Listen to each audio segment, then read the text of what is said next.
Less than a year ago, Republicans in our committee laid the groundwork for enactment of a partisan tax bill that, despite passionate promises to the contrary from my colleagues on the other side of the dais, are increasing our deficits and debt by trillions of dollars.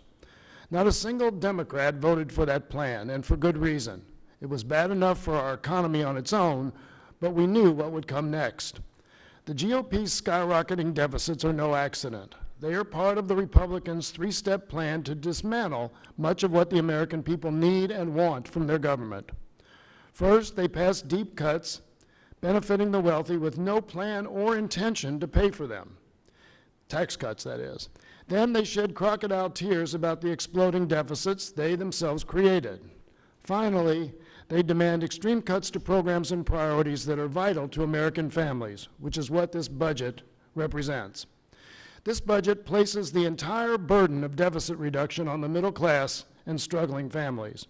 It does not call for even 1 penny of new revenue from closing tax loopholes for the wealthier corporations. In contrast, it assumes a total of $5.8 trillion in spending cuts, at least $2.1 trillion from Medicare, Medicaid, and other critical health care programs. It would end the Medicare guarantee and repeal the Affordable Care Act. It would cut more than $900 billion from programs that provide basic living standards for struggling families. Even Social Security and people with disabilities are not spared. The GOP budget assumes a cut in the program's disability benefits, which it describes as, quote, a first step in Social Security reform. It also significantly reduces federal investments in education, science, research, transportation, environmental protection, and other priorities critical to expanding economic opportunity. While keeping non-defense discretionary spending for next year at the current recently agreed upon level, it will dramatically cut these programs in the future. Funding will be slashed from $597 billion in 2019 to $555 billion in 2028, a cut that is far deeper when inflation and population growth are factored in. This is not a tightening of the government's belt. These are radical, devastating cuts that will jeopardize the safety, health, and well-being of American families and communities while totally undermining our economic competitiveness. Democrats on the committee will offer many amendments that will give our colleagues the opportunity to fix these problems and make things right by our constituents. Because the American people want a government that works for them, and they should at least have a Congress that can pass a budget. But this document is a perfect example of how the congressional budget process is broken. Like previous Republican budget resolutions, it is not a serious attempt at governing.